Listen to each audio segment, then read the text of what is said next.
Oke, Assalamualaikum warahmatullahi wabarakatuh. Nah, hari ini kita akan masuk kepada topik wawasan Nusantara ya.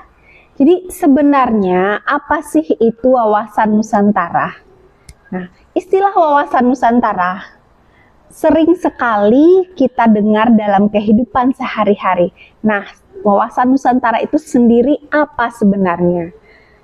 Secara etimologis atau bahasa, wawasan Nusantara merupakan bagaimana cara pandang kita terhadap bangsa dengan tujuan menjaga persatuan dan kesatuan yang diwujudkan dengan mengutamakan kepentingan nasional dibandingkan dengan kepentingan pribadi, kelompok, atau golongan tertentu. Nah, di sini wawasan Nusantara lebih mengemukakan kepentingan kepada kepentingan bangsa. Bagaimana cara kita memperlihatkan bahwasanya kita lebih cinta kepada negara dan bangsa dibandingkan dengan kepentingan kita. Bagaimana kita memandang terhadap apa yang menjadi prioritas utama terhadap kebutuhan bangsa kita ini dibandingkan dengan kebutuhan atau kepentingan pribadi kita. Nah, misalkan ada ancaman dari luar atau misalkan ada sesuatu yang mengganggu terhadap kepentingan Nusantara kita lebih mengutamakan kepada kepentingan nasional daripada kepentingan kita pribadi. Jadi itu yang dimaksud dengan wawasan Nusantara. Nah, wawasan Nusantara ini juga banyak para ahli yang mengatakannya. Di sini ada Samsul Wahidin, ada Sabarti, ada Munajat, ada Sumarsono. Nah, pada tahun 2010 itu Samsul Wahidin mengatakan wawasan Nusantara itu adalah bagaimana cara kita memahami, bersikap, dan bertindak yang terbentuk dari interaksi psikologis dan sosiokultural dalam berbagai aspek kehidupan. Nah, sama ya intinya. Kemudian pada Sabarti Akadiah juga mengatakan wawasan Nusantara merupakan cara pandang sesuai dengan nilai-nilai Pancasila dan Undang-Undang Dasar 1945 yang menjiwai kebijakan dalam mencapai tujuan bangsa yang merdeka, berdaulat, dan bermartabat. Nah, sedangkan Munajat mengatakan wawasan Nusantara merupakan cara pandang tentang diri dan lingkungan yang saling berhubungan satu sama lain, sesuai dengan azas Nusantara dan Pancasila. Ya, sedangkan Sumarsono mengatakan wawasan Nusantara merupakan nilai yang menjiwai peraturan di seluruh wilayah Indonesia, mencakup sikap nasionalisme kita, identitas bangsa, serta pelaksanaan falsafah Pancasila dan Undang-Undang 1945. Nah, di sini kita bisa tarik kesimpulan ya. Jadi, wawasan Nusantara itu merupakan satu kesatuan yang mengutamakan bagaimana kita mementingkan kepentingan Nusantara gitu. Ya. Jadi bangsa Indonesia kita memandang wilayah berikut bangsa yang ada di dalamnya sebagai satu kesatuan utuh. Itulah esensi atau hakikat dari wawasan Nusantara. Hakikat atau esensi dari wawasan Nusantara itu merupakan persatuan bangsa dan kesatuan wilayah dari Sabang sampai Merauke.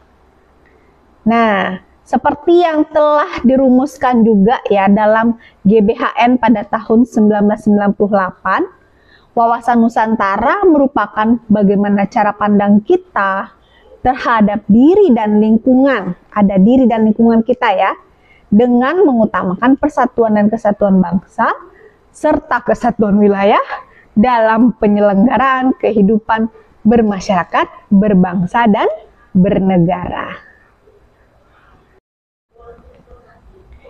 Oke, sekarang kita akan lihat apa sih sebenarnya fungsi wawasan dari Nusantara itu.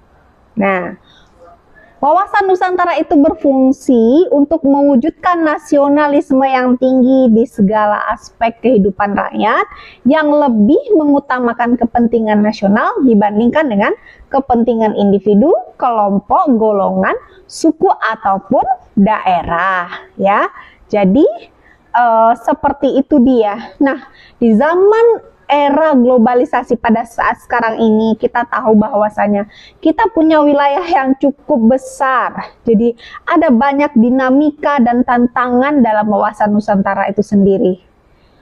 Nah, dengan adanya konsepsi wawasan Nusantara, wilayah Indonesia menjadi sangat luas dengan beraneka ragam isi seperti flora, fauna, serta penduduk yang mendiami daerah tersebut.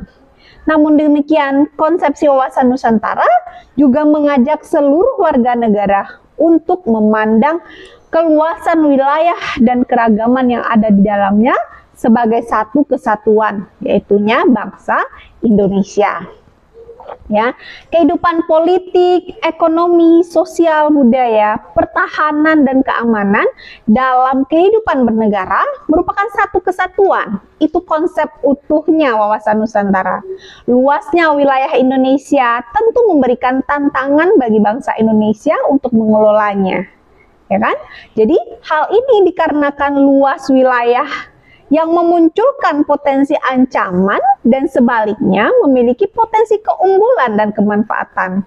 Jadi ketika wilayah kita yang luas ini diintai ataupun dilirik oleh orang luar yang ingin mengambil dan menguasai ataupun nanti yang ingin mencuri misalnya, kita sudah punya wawasan Nusantara yang lebih kuat untuk membela dan juga untuk pertahanan dan keamanan kita. Bagaimana sikap kita, bagaimana implementasi kita jika nanti muncul ancaman dari luar.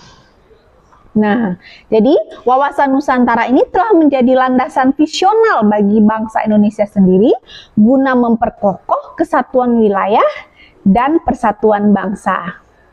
Jadi bagaimana upaya memperkokoh kesatuan wilayah dan persatuan bangsa? Nah, ini akan terus-terus dilakukan.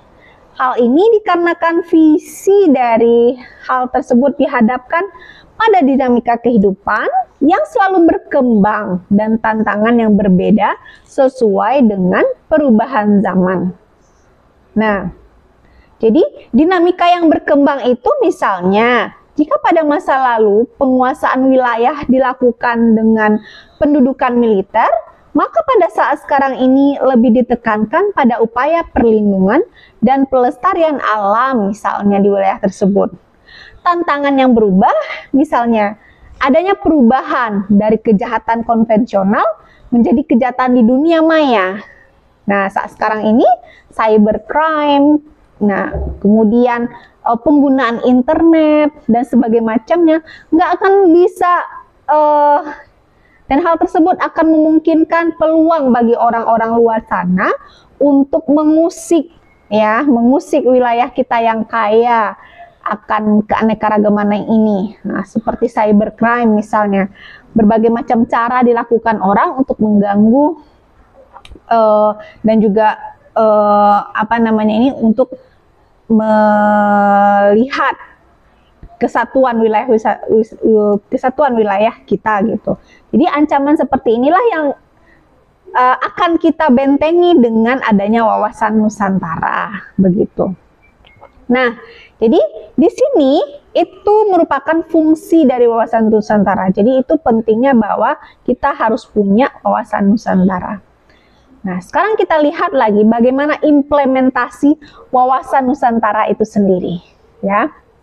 Jadi, wawasan Nusantara sebagai wawasan nasional yang digunakan untuk mewujudkan tujuan dan cita-cita negara kesatuan Republik Indonesia dalam membangun bangsa dan negara yang merdeka, berdaulat, dan bermartabat dalam satu kesatuan wilayah Nusantara.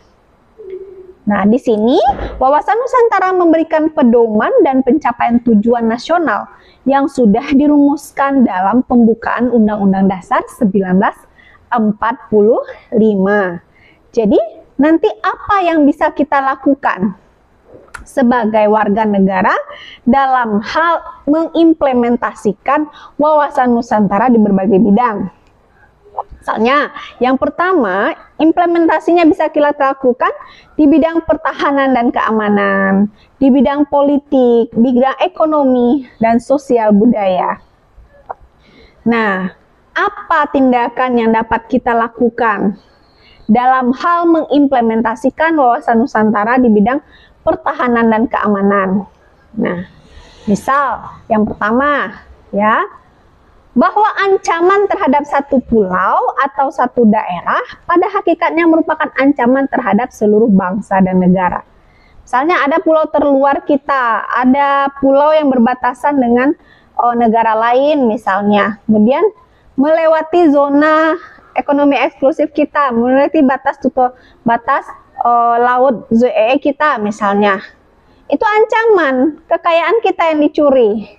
Nah, walaupun itu misalnya di Papua sana misalnya, yang namanya itu masuk wilayah kita orang Sumatera misalnya, dari yang mencuri adalah orang Merauke, yang dicuri adalah orang Merauke misalnya. Orang Sabang berhak ataupun siap menjadi garda utama untuk membela orang Merauke meskipun dari Sabang sampai Merauke. Karena ancaman itu merupakan ancaman terhadap seluruh bangsa. Itu maksudnya. Jadi kita menjadi garda terdepan. Nah, kita siap membela kalau ada hal-hal yang mengancam kekayaan negara kita misalnya. Yang kedua, bahwa tiap-tiap warga negara mempunyai hak dan kewajiban yang sama dalam rangka pembelaan negara dan bangsa. Nah, ini berhubungan dengan hak dan kewajiban kita terhadap hukum ya. Hak dan kewajiban kita sama. Ya, sama-sama orang Indonesia. Nah, jadi kita ada hak, ada kewajiban yang sama. Nggak ada orang Aceh, orang Papua, orang Kalimantan, orang Sulawesi, orang Jawa, nggak ada seperti itu. Kita sama dalam hal pertahanan dan keamanan, sama-sama negara Indonesia. Jadi kita berhak menjadi ya garda terdepan ketika ada ancaman dari luar yang mengganggu dan mengusik ketentraman wilayah Indonesia. Gitu. Ya. Kemudian implementasi di bidang politik. Nah, ini ya. Apa perwujudan yang bisa dilakukan dalam hal implementasi di bidang politik? Kita lihat yang pertama, bahwa kebulatan wilayah nasional dengan segala isi dan kekayaan merupakan satu kesatuan wilayah, satu wadah, satu ruang hidup, dan satu kesatuan matra seluruh bangsa, serta menjadi modal dan milik bersama bangsa. Nah, kita satu kesatuan, satu wilayah, satu tempat tinggal, satu ruang lingkup. Nah, ya, jadi modal dan milik bersama, ya. Itu dia. Yang kedua, bahwa bangsa Indonesia yang terdiri dari berbagai suku dan bahasa, ya, serta daerah-daerah, kemudian punya berbagai macam keyakinan beragama, punya banyak agama yang diakui di Indonesia, harus merupakan satu kesatuan bangsa yang bulat dalam arti yang seluas-luasnya. Nah, meski banyak bahasa, banyak suku, ya, namun dalam hal politik kita punya satu kesatuan bangsa, namun artinya seluas-luasnya, artinya tetap walaupun berbeda-beda, namun kita tetap satu tujuan utamanya. Meskipun misalnya kita punya kepentingan politik yang berbeda ya, seandainya contohnya dalam hal pemilu, ada suku bangsa, ada Jawa dan segala macamnya, kita tetap mengawal. Ya, misalnya seperti pilkada, daerah Aceh atau daerah Jawa, orang Jawa tetap mengawal jalannya pilkada daerah Aceh. Nah, dengan ditayangkannya di TV nasional, misalnya kita berhak melakukan komentar, kita berhak melakukan protes kalau ada hal-hal yang tidak sesuai dengan kepentingan atau tidak sesuai dengan Pancasila dan undang-undang. Misalnya pilkada di Aceh ada yang menyimpang, orang Jawa berhak, ya, orang Jawa berhak protes karena dia masih satu wilayah Indonesia. Itu dia implementasi bidang politiknya. Kemudian yang ketiga, bahwa secara psikologis bangsa Indonesia harus merasa satu senasib dan sepenanggungan, sebangsa dan setanah air, serta punya tekad dalam mencapai cita-cita bangsa. Jadi kita ini sama-sama berjuang, misalnya bagaimana memberantas korupsi, semuanya. Jadi nggak hanya Pulau Jawa aja, nggak aja pemerintah aja yang bekerja di pusat memberantas korupsi, tapi dimanapun berada, selagi masih berada di Kepulauan Indonesia, tetap kita lihat bagaimana, atau tetap kita perjuangkan, tetap kita sama-sama menghilangkan yang namanya korupsi di pemerintahan misal. Walaupun misalnya korupsi itu terjadi misal di pemerintah pusat, namun orang Kalimantan tetap mengawal, ya, bagaimana perkembangannya, bagaimana prosesnya. Kalau ada kejanggalan, kita berhak menuntut. Itu dia, sepenasib dan sepenanggungan, sebangsa dan setanah air.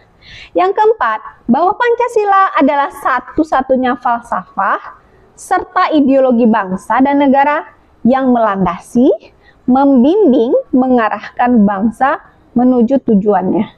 Jadi berbagai macam politik dan situasinya yang tetap menjadi falsafah kita adalah kiblatnya adalah Pancasila gitu. Apapun yang kita lakukan dalam hal penyelenggaraan pemerintahan misalnya, ataupun dalam hal penyelenggaraan norma-norma dalam kehidupan kita bermasyarakat, tetap kiblatnya adalah Pancasila.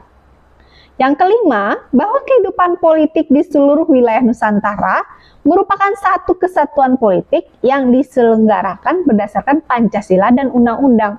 Jadi kalau misalnya seperti pemilu dan sebagainya macamnya, ya kan? Nah, itu kesatuan politiknya itu atau dasar penyelenggaraannya adalah Pancasila dan undang-undang.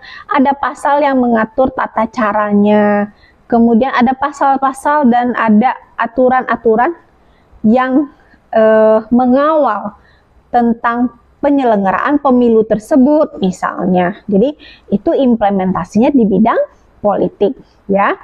Nah, kemudian bagaimana nanti dalam hal implementasi wawasan Nusantara ini di bidang ekonomi? Kita lihat lagi ya, di bidang ekonomi. Nah, berarti yang berhubungan dengan ekonomi ya, berhubungan dengan kekayaan. Nah, yang pertama, bahwa kekayaan wilayah Nusantara, baik yang potensial maupun efektif, adalah modal dan milik bersama. Bahwa keperluan kehidupan sehari-hari harus tersedia merata di seluruh wilayah tanah air. Nah, ini dia. Jangan mentang-mentang misalnya di Papua sana aksesnya susah, sulit, dan sebagainya macamnya, nggak sampai keperluan ekonomi ke sana, mahal, sembako mahal, papa mahal misalnya, ya. Jadi kebutuhan ekonomi itu harus disediakan atau diupayakan oleh pemerintah, ya, merata di seluruh wilayah Indonesia, sehingga wilayah Indonesia ini tidak perlu ada namanya garis kemiskinan, ya, tidak ada yang namanya keperluan ekonomi itu berkekurangan di daerah yang terpelosok, misalnya seperti itu, ya. Yang kedua, tingkat perkembangan ekonomi harus serasi dan seimbang di seluruh daerah tanpa meninggalkan ciri khas yang dimiliki oleh daerah dalam pengembangan kehidupan ekonominya. Nah, jadi bagaimana tingkat inflasi ekonomi itu seimbang dari Sabang sampai Merauke harusnya, ya. Jadi nggak hanya di kota saja, begitu juga ketika kita memilih calon-calon pemimpin kita, gimana caranya kita memilih orang-orang yang memang bisa menyampaikan aspirasi kita sampai ke daerah-daerah yang terpelosok gitu. Jadi bagaimana kepentingan ekonomi daerah yang terisolir itu juga mendapat perhatian dari pemerintah pusat. Nah, yang ketiga, kehidupan perekonomian di seluruh wilayah Nusantara merupakan satu kesatuan ekonomi yang diselenggarakan sebagai usaha bersama atas azas kekeluargaan dan ditujukan bagi sebesar-besarnya untuk kemakmuran rakyat Indonesia. Ya, jadi ini azas koperasi ya, merupakan satu kesatuan ekonomi, usaha bersama kita. Gunanya apa? Untuk kemakmuran rakyat juga, seperti itu dia. Ya. Kemudian implementasi di bidang sosial budaya, ada sosial, kehidupan bermasyarakat, ada kebudayaan, adat istiadat yang beraneka ragam. Gimana caranya mengimplementasikan wawasan Nusantara di bidang sosial budaya? Yang pertama, bahwa masyarakat Indonesia adalah satu kehidupan bangsa yang merupakan kehidupan yang serasi, yang terdapat tingkat kemajuan masyarakat yang sama, merata dan seimbang, serta adanya keselarasan kehidupan yang sesuai dengan tingkat kemajuan bangsanya, gitu. Nah, yang kedua, bahwa budaya yang kita miliki pada hakikatnya merupakan satu. Sedangkan corak ragam budaya yang ada dari Sabang sampai Merauke itu menggambarkan kekayaan budaya bangsa yang menjadi modal dan landasan pengembangan budaya bangsa seluruhnya. Dan kita juga tidak menolak nilai-nilai budaya lain yang tidak bertentangan dengan nilai budaya kita. Dan hasilnya dapat dinikmati oleh kebudayaan atau bangsa kita sendiri. Jadi kita nggak anti dengan budaya lain. Kita welcome aja kalau ada budaya lain yang masuk, dengan catatan jangan sampai meninggalkan budaya kita, asli kita. Kita tetap memfilternya, jangan hanya ditiru, kemudian langsung di copy paste. Kita harus tetap melihat kepada nilai-nilai kebangsaan kita yang merupakan nilai budaya timur ya, ada falsafahnya yang berlandaskan Pancasila dan undang-undang. Jadi harus difilter setiap budaya sosial yang masuk. Nah, seperti itu dia. Tetap ada norma, ada aturan ya yang harus diperhatikan ketika budaya-budaya asing itu masuk ke dalam wilayah bangsa dan negara kita.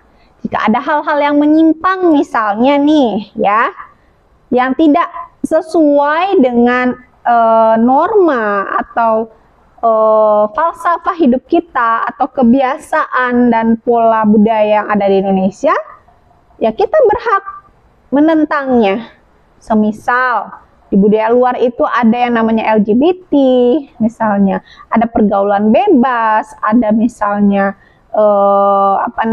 hidup bersama tanpa ikatan pernikahan, semisal. Nah, itu kan nggak sesuai dengan norma dan kebudayaan bangsa kita yang punya nilai-nilai leluhur juga. Kita berhak menentangnya, kita berhak menjadi orang yang tetap mempertahankan kebudayaan kita, ya, dan juga menentang hal-hal yang akan mempengaruhi kepribadian bangsa kita sendiri. Itu dia. Makanya kita sebagai bangsa Indonesia, terutama kaum milenial, ya, hati-hati dengan ancaman-ancaman ataupun pengaruh-pengaruh sosial budaya yang datang dari luar yang akan dapat merubah pola pikir kita. Karena sebenarnya Pancasila ataupun norma kehidupan kita itu ada falsafahnya, kemudian kebiasaan ataupun nilai-nilai budaya kita itu sebenarnya udah kental. Jangan sampai kita meninggalkan kebudayaan atau nilai-nilai luhur yang sudah tertanam sejak dulunya pada bangsa negara kita, karena ada masuknya westernisasi dan segala macamnya. Jadi semuanya itu harus difilter, ya. Oke. Nah, di sini kita akan lihat lagi bagaimana azas wawasan Nusantara, ya. Nah, kalau kita bicara mengenai azas, berarti artinya landasannya. Landasan wawasan Nusantara itu merupakan kaidah atau ketentuan dasar yang wajib kita patuhi, wajib kita lakukan, serta wajib kita jaga, ya, agar terciptanya perdamaian serta keseimbangan di negara atau di bangsa dan negara yang kita cintai ini, ya. Apa azas yang wajib kita punya dalam wawasan Nusantara? Ada 5 ya. Yang pertama, azas solidaritas. Solid artinya loyal, ya, artinya setia. Nah, itu tadi kita lihat, solid, kerjasama, loyal kita terhadap norma-norma yang ada di wilayah negara kita. Kita punya nilai-nilai luhur. Kita punya kekhasan tersendiri pada kebangsaan kita atau pada budaya kita misalnya. Solid. Nah, dari Sabang sampai Merauke kita harus solid, ya. Kemudian azas kejujuran, jujur. Ya, azas kesamaan tujuan. Tujuannya adalah bagaimana membentuk satu kesatuan utuh negara Republik Indonesia. Azas keadilan, adil merata dari segi ekonomi, HAM, dari segi politik, dari segi perlindungan hukum, budaya, dan segala macamnya dalam kehidupan sosial. Adil. Serta azas kerjasama. Ya, jadi azas kerjasama, meskipun kita berbeda provinsi, berbeda budaya, namun kita tetap saling bekerja sama untuk membentuk suatu keutuhan negara Republik Indonesia. Jadi, seperti itu dia bagaimana cara kita melihat pentingnya wawasan Nusantara. Nah, wawasan Nusantara itu pada awalnya sebagai konsepsi kewilayahan awalnya ya, berkembang menjadi konsepsi kebangsaan. Artinya wawasan Nusantara itu nggak hanya berpandang pada keutuhan wilayah, tapi juga persatuan bangsa. Bangsa Indonesia yang dikenal sebagai bangsa yang heterogen, ya, suku, agama, ras, budaya harus mampu bersatu, ya, harus mampu bersatu. Nah, ya, jadi konsep wawasan Nusantara ini menciptakan pandangan bahwa kita sebagai negara Indonesia sebagai satu kesatuan wilayah yang merupakan satu kesatuan politik, sosial budaya, ekonomi, serta pertahanan dan keamanan. Atau dengan kata lain, perwujudan wawasan Nusantara ini sebagai satu kesatuan politik, sosbud, ekonomi, dan hankam. Ya, pandangan seperti itu penting sebagai landasan visional bangsa Indonesia, terutama dalam hal melaksanakan pembangunan nasional yang menyeluruh, merata bagi seluruh rakyat Indonesia. Oke, jadi itu dia konsep wawasan Nusantara.